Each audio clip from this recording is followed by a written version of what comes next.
പൊന്നോണ പുത്തുമ്പുലരി തുടരുകയാണ്. ജനൻ ടി വിയുടെ ഓണപ്പാട്ടുമായി മുന്നോട്ട് പോവുകയാണ്. അല്പസമയം കൂടി ഇതിൽ ഒന്ന് നിൽക്കാം. നമുക്ക് ഉദയശങ്കറിലേക്ക് ഒന്ന് ഉദയശങ്കരൻ, എങ്ങനെയുണ്ടായിരുന്നു കൃഷ്ണരാജും പ്രഹ്ലാദും ആയിട്ടുള്ള ആ ഒരു ടീം വർക്ക്? അതുപോലെ തന്നെ മറ്റ് ആൽബങ്ങൾ ചെയ്തതിൽ നിന്ന് ഞങ്ങളുടെ ഈ പാട്ട് ചെയ്തതിൽ എന്തെങ്കിലും വ്യത്യാസമുണ്ടായിരുന്നോ, പരിമിതികളുണ്ടായിരുന്നോ?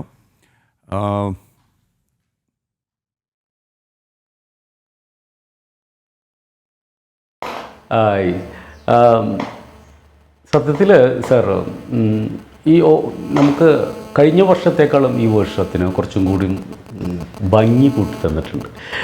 കഴിഞ്ഞ വർഷത്തിൻ്റെ പെട്ടെന്നായിരുന്നു എനിക്ക് പിക്ചറൈസ് ചെയ്യാൻ പറ്റിയത്. കാരണം ഒരു ബിഫോർ ഒരു 5 days ആ മുമ്പാണ് എനിക്ക് സോങ്ങൊക്കെ തരുന്നത്. ഇത് പിന്നെ ഓൾറെഡി മുമ്പേ വന്ന് അതിൻ്റെ മീറ്റിങ് കാര്യങ്ങൾ, അതിൽ പാട്ട് ട്രാക്ക് ഒക്കെ തന്നു. സത്യത്തിൽ ഞാൻ ആവശ്യപ്പെട്ട എല്ലാ ഫെസിലിറ്റീസും എനിക്ക് തന്നു. കഥകളിയുടെ ഇതും മറ്റോ ശിങ്കാരിമേളവും അങ്ങനെ എല്ലാം ഒത്തൊരുമിച്ച് ഞാൻ റിക്വയർ ചെയ്ത എല്ലാതും എനിക്ക് പ്രൊവൈഡ് ചെയ്തിട്ടുണ്ട് ഇപ്രാവശ്യം. കഴിഞ്ഞ പ്രാവശ്യം ഓൾസോ. അപ്പോൾ പിന്നെ മാത്രമല്ല, പ്രഹ്ലാദിൻ്റെ മ്യൂസിക്, അതുപോലെ തന്നെ നമ്മുടെ കൃഷ്ണരാജിൻ്റെ നല്ല ലാളിത്യമാർന്ന വരികൾ. കാരണം അദ്ദേഹം പറഞ്ഞ പോലെ കാരണം നിലാവത്ത്, കാരണം ആരംഭിക്കുന്നത് തന്നെ ഒരു രാത്രിയിൽ ഇറങ്ങിപ്പോകുന്ന പെൺകുട്ടിയാണ്. മേ ബി അത്തത്തിൻ്റെ തലേദിവസം ഇറങ്ങിപ്പോകുന്ന പെൺകുട്ടിയാണ്. പക്ഷേ മോർണിംഗ് പിറ്റേ ദിവസത്തെ ഒരു പൂവായിരിക്കുക എന്ന് ആഗ്രഹിക്കുന്നൊരു കുടുംബമാണ്. അപ്പോൾ ആ രീതിയിൽ തന്നെയാണ് മാക്സിമം അദ്ദേഹത്തിൻ്റെ വരികളോട് ചേർന്ന് നിൽക്കുന്ന രീതിയിൽ തന്നെയാണ് അതിൻ്റെ കഥ പോകുന്നത്. കാരണം എപ്പോഴും ഒരു പെയിൻ ഓഫ് സെപ്പറേഷൻ, അതാണല്ലോ നമുക്ക് ഓണം എന്ന് പറയുന്നത്. എപ്പോഴൊരു നമ്മുടെ മനസ്സിൽ ഓരോ വർഷം വരുമ്പോഴും ഓണത്തിൻ്റെ നൊസ്റ്റാൾജിക്ക് ഫീൽ ചെയ്യുമ്പോൾ പോരാ പോരാ പോരാ എന്നുള്ളതാണ്. ഈ വർഷത്തെ ഓണം അടുത്തത് നന്നാക്കണം, അങ്ങനെ അതുപോലെ. അപ്പോൾ ഈ ആ പെൺകുട്ടിയുടെ മനസ്സിൽ തോന്നിയ, അല്ലെങ്കിൽ അവൾക്ക് നഷ്ടപ്പെട്ട കഴിഞ്ഞ ഓണത്തിൻ്റെ ഓർമ്മകളിലൂടെ കടന്നു വരുന്നതാണ്. കാരണം ഞാൻ പറയുന്ന കോൺസെപ്റ്റ് അദ്ദേഹത്തിൻ്റെ വരികളിലൂടെ ചേർന്നത് കൊണ്ടാണ് എനിക്ക് അങ്ങനെ ഒരു പിക്ചറൈസേഷൻ, ആ ഒരു കോൺസെപ്റ്റ് എനിക്ക് മേക്ക് ചെയ്യാൻ പറ്റിയത്. എനിവേ വളരെ സന്തോഷം. ഈ ഒരു നല്ലൊരു പാട്ടും അതുപോലെ തന്നെ ശ്രീനിവാസ് സാറിൻ്റെ വോയിസോട് കൂടിയിട്ട് പിക്ചറൈസ് ചെയ്യാൻ പറ്റിയതിൽ വളരെ വളരെ സന്തോഷം. മാക്സിമം എനിക്കുള്ള ഔട്ട്പുട്ടും മാക്സിമം കോപ്പറേഷൻ നമ്മുടെ പ്രഹ്ലാദനായാലും കിരൺരാജായാലും ജിത്തു ആയാലും നമ്മുടെ അദ്ദേഹത്തിൻ്റെ പേര് മറന്നു, GM അദ്ദേഹമായാലും ഒരുപാട് സപ്പോർട്ട് എനിക്ക് തന്നു. വളരെ സന്തോഷമുണ്ട്. ഇനിയും അടുത്ത വർഷങ്ങളും ഇതുപോലെ ചെയ്യാൻ ദൈവതമ്പുരാൻ എനിക്ക് അവസരങ്ങൾ തരട്ടെ എന്ന് ഞാൻ പ്രാർത്ഥിക്കുന്നു. അങ്ങയിലേക്ക് വരാം. ഒരു ചോദ്യം കൂടി ബാക്കിയുണ്ട്, അത് കഴിഞ്ഞ് അങ്ങയെ ഫ്രീ ആക്കാം. VS കൃഷ്ണരാജിൻ്റെ ഈ ഒരു അനുഭവം ഒന്ന് പറയൂ. ഒന്ന്, ഉദയശങ്കരുമായുള്ളൊരു കോർഡിനേഷൻ. 2, കൃഷ്ണരാജിൻ്റെ ഭാവി പ്രോജക്ട്സ് എന്തൊക്കെയാണ് എന്നറിയാൻ പ്രേക്ഷകർക്ക് അതിയായ താല്പര്യമുണ്ട്. ഭാവി പ്രോജക്റ്റ് നാളെ കുട്ടിക്ക് വരണം. ബാക്കി ഓണം പ്രോഗ്രാംസ് ഒക്കെ ഔട്ടിറക്കി നമുക്ക് ഉത്രാടം മുതൽ അങ്ങോട്ട് വലിയ ആഘോഷമാക്കണം. വേറെ ഭാവി പ്രോജക്ട്സ് ഒന്നും ഇല്ല. പിന്നെ ഇടയ്ക്കിടയ്ക്ക് 4 വരി എഴുതും, അത് ഫേസ്ബുക്കിലൂടെ ആളുകളിലേക്ക് എത്തിക്കാൻ ശ്രമിക്കും, അത്രേ ഉള്ളൂ.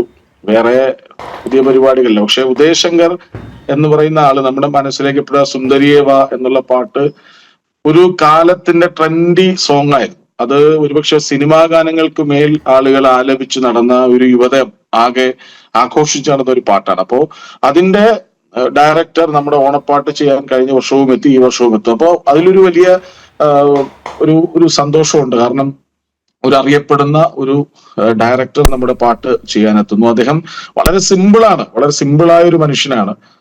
അദ്ദേഹം രാവിലെ ഒരു ദിവസം തൃശ്ശൂരിൽ നിന്ന് എത്തുന്നു, രാവിലെ മുതൽ വൈകുന്നേരം വരെ ഇതിന്റെ കാര്യങ്ങൾ ചർച്ച ചെയ്യുന്നു.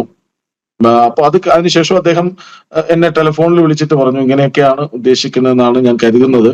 അപ്പൊ ആ നിലയ്ക്കുള്ള ഒരു വരികൾക്കൊപ്പിച്ച ദൃശ്യവൽക്കരണം അതായിരിക്കും ഉണ്ടാവുക എന്ന് പറഞ്ഞിരുന്നു. അപ്പൊ അത് തന്നെ അദ്ദേഹത്തിൽ നിന്ന് കിട്ടിയത് വലിയൊരു കാര്യമാണ്. ഒരു അറിയപ്പെടുന്ന ഒരു ഡയറക്ടർ, അല്ലെങ്കിൽ ഒരു കാലത്തൊരു ട്രെൻഡി സോങ്ങിലൂടെ ഒന്നിലേറെ പാട്ടുകളുണ്ട്, എന്നാൽ ഈ പാട്ട് ഒരിക്കലും ആർക്കും മറക്കാൻ പറ്റില്ല.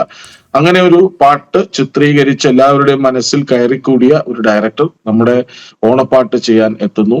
അദ്ദേഹം അതിന് പരമാവധി നീതി പുലർത്തുന്ന ഒരു ദൃശ്യവൽക്കരണം നടത്തുന്നു. അത് കുടുംബത്തിന് വളരെ സന്തോഷം തരുന്ന ഒരു കാര്യമാണ്. വ്യക്തിപരമായും ഞാനത് വളരെ ആസ്വദിക്കുന്നു. ഒരു ഡയറക്ടർ എന്ന നിലയിൽ ഉദയശങ്കരന്റെ ചിത്രീകരണം, ഒരു ഗായകൻ എന്ന നിലയിൽ ശ്രീനിവാസ് എന്ന തെന്നിന്ത്യയിലെ ഏറ്റവും ശ്രദ്ധേയനായ, ഏറ്റവും ഹിറ്റ് സോങ്ങുകൾ പാടിയ, AR റഹ്മാന്റെ ഏറ്റവും കൂടുതൽ പാട്ടുകൾ പാടിയ, AR റഹ്മാനൊപ്പം നിൽക്കുന്ന ഒരാൾ, അദ്ദേഹം അതിന് ശബ്ദം തരിക എന്ന് പറഞ്ഞാൽ വലിയൊരു കാര്യമാണ്. അപ്പോൾ ഈ രണ്ടും കൂടി ചേർന്ന്, പിന്നെ പ്രിയപ്പെട്ട സുഹൃത്തു കൂടിയായ പ്രഹ്ലാദ് ഇങ്ങനെ നിരന്തരം പരീക്ഷണങ്ങൾക്ക് മുതിർന്ന് ഓഡിയോ ബൂത്തിൽ പുതിയ പാട്ടുകൾക്ക് വരികൾ ഒപ്പിക്കുന്ന, നമ്മുടെ ഓണപരിപാടികൾക്കൊക്കെയും പിന്നിൽ പശ്ചാത്തല സംഗീതമൊരുക്കുന്ന ഒരാളാണ്. അപ്പോൾ വലിയ തിരക്കിലാണ്. നിരവധി പരിപാടികൾ ഇത്തവണ പ്രഹ്ലാദ് ഇതേതായി പ്രൊഡ്യൂസ് ചെയ്ത് വരുന്നുണ്ട്. അപ്പൊ അങ്ങനെ ആ തിരക്കിനിടയിൽ ഇതൊക്കെയും ചെയ്യുന്ന, പാട്ടിനെയും സംഗീതത്തെയും വളരെ ഇഷ്ടപ്പെടുന്ന ഒരു പ്രഹ്ലാദ് എന്ന് പറയുന്നത് ഒരു ബഹുമുഖ പ്രതിഭ തന്നെയാണ് പ്രഹ്ലാദ് എന്നുള്ളതിൽ യാതൊരു സംശയവുമില്ല. കൃഷ്ണരാജ്, ഇനി നമുക്ക് നമ്മുടെ ഇദ്ദേഹത്തിൽ കൂടെ ഉദയശങ്കറിലേക്ക് ഒരു പ്രധാന ചോദ്യത്തിലേക്ക് പോകേണ്ടതുണ്ട്. ഞാൻ പെട്ടെന്ന് ഇടപെട്ടത്, ഒരുപാട് പ്രതികരണങ്ങൾ വന്നു. അത് പറഞ്ഞില്ലെങ്കിൽ അത് വലിയ അനീതിയായി പോവും. പ്രദീപ് PP-യുടെ പ്രതികരണമുണ്ട്. കൃഷ്ണരാജ് അഭിനന്ദനങ്ങൾ, കൃഷ്ണരാജിക്ക് അഭിനന്ദനങ്ങൾ. ഉഷ നല്ലൂർജി, പ്രഹ്ലാദ്ജിക്ക് അനുമോദനങ്ങളുണ്ട്. പ്രകാശൻ വേലുക്കുട്ടി അനുമോദനം അറിയിക്കുന്നു കൃഷ്ണരാജിയെ. അതുപോലെ PRP കുറുപ്പ് സാറ് ഉഷ ചേച്ചിയോടാണ് ചോദിക്കുന്നത് പാട്ടൊന്നും ഇല്ലേ എന്നുള്ളത്. പ്രകാശൻ വേൽക്കുട്ടിയുടെ അഭിനന്ദന സന്ദേശം വന്നിട്ടുണ്ട്. ഓണസദ്യയ്ക്കായി നാളെ ഇവിടെ എത്തിയാൽ തരുന്നതാണ്. PRP കുറുപ്പ് പറയുന്നു, well done Krishnaraj, well done, കൂടുതൽ ഉയരങ്ങളിലേക്ക് എത്തട്ടെ എന്ന് പ്രാർത്ഥിക്കുന്നു, എല്ലാ ആശംസകളും നേരുന്നു. അജിത് ഭാസ്കർ 2-3 കാര്യം പറഞ്ഞിട്ടുണ്ട്. വളരെ സന്തോഷം, അഭിമാനം, നന്ദി എന്ന് പറയുന്നു. ശരിക്കും ഞങ്ങളും അറിഞ്ഞില്ല, പ്രകാശൻ വേൽക്കുട്ടിയുടെ പ്രതികരണം തന്നു, അറിഞ്ഞില്ല കൃഷ്ണരാജിന് ഇത്രയും കഴിവുള്ള കാര്യം. സത്യം പറഞ്ഞാൽ ഞങ്ങളും അടുത്ത കാലത്താണ് മനസ്സിലാക്കിയത്. ഈ പറയുന്നതൊക്കെ തമാശയാക്കി ഞങ്ങൾ പരിഹസിച്ചും കളിയാക്കിയും ട്രോളിയും ഒക്കെ നടക്കുമായിരുന്നു, കവിതയൊക്കെ ഫേസ്ബുക്കിൽ ഇടുമ്പോൾ. അതുപോലെ വിജീഷ് PP-യുടെ പ്രതികരണമുണ്ട്. കൃഷ്ണരാജി, ഓണപ്പാട്ട് നന്നായിരിക്കുന്നു, വരും കാലങ്ങളിലും തുടങ്ങണം.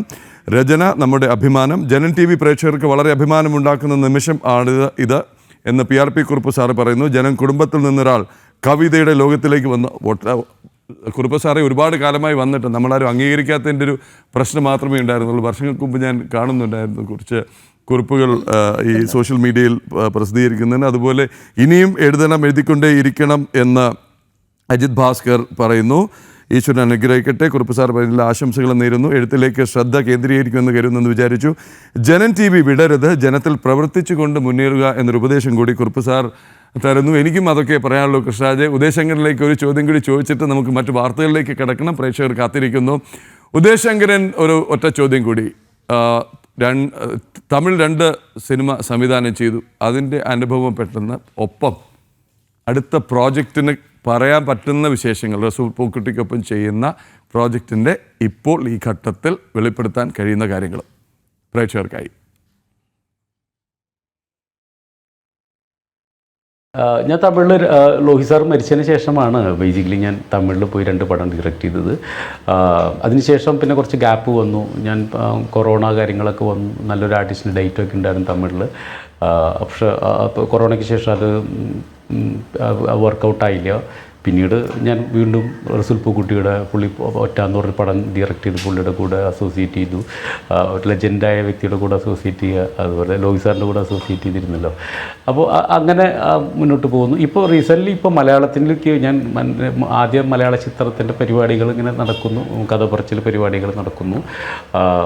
ഒന്നും കറക്റ്റായിട്ട് ഇത് ചെയ്തിട്ടില്ല. പക്ഷേ ആർട്ടിസ്റ്റുകൾ, നമ്മൾ ഉദ്ദേശിക്കുന്ന കഥയ്ക്ക് പറ്റിയ ആക്ടേഴ്സിന് വേണ്ടിയിട്ടുള്ള ഓട്ടത്തിലാണ്. അത് തീർച്ചയായിട്ടും സംഭവിക്കണം എന്നാണ്. പിന്നെ എനിക്കൊരു കൂടി കാര്യം പറയാൻ പറ്റും. കാരണം നമ്മുടെ ഈ ഓണപ്പരിപാടിക്ക് വേണ്ടിയിട്ട് എന്നെ കൂടുതൽ ബുദ്ധിമുട്ടിക്കാതെ എനിക്ക് ഏറ്റവും കൂടുതൽ ഫണ്ട് പറഞ്ഞ സമയത്ത് എത്തിച്ചു തരുന്ന GM-ന് ഒരുപാട് നന്ദി. സൂരജ് സാറ് ഞാൻ നേരത്തെ വിട്ടുപോയതാണ്. കാരണം ഫണ്ട് എന്ന് പറഞ്ഞ സാധനം ഭയങ്കര ടെൻഷനാണുള്ളത്. അത് കറക്റ്റ് എത്തിയില്ലെങ്കിൽ നമുക്കൊരു ടെൻഷനും ഇല്ലാതെ അദ്ദേഹം പറഞ്ഞ സമയത്ത് കറക്റ്റായിട്ട് പ്രൊവൈഡ് ചെയ്തിരുന്നു. ഒരുപാട് സന്തോഷം സൂരജ് സാറിന്. ഇതൊക്കെ തന്നെയാണ് എൻ്റെ വിശേഷങ്ങൾ സാർ. എന്തായാലും വളരെ സന്തോഷം ഉണ്ട് ഈ ജനൻ TV-യുടെ 10ാമത്തെ വർഷത്തിൽ ഇനി ഇങ്ങനൊരു പാട്ട് ചെയ്യാൻ കഴിഞ്ഞതിൽ.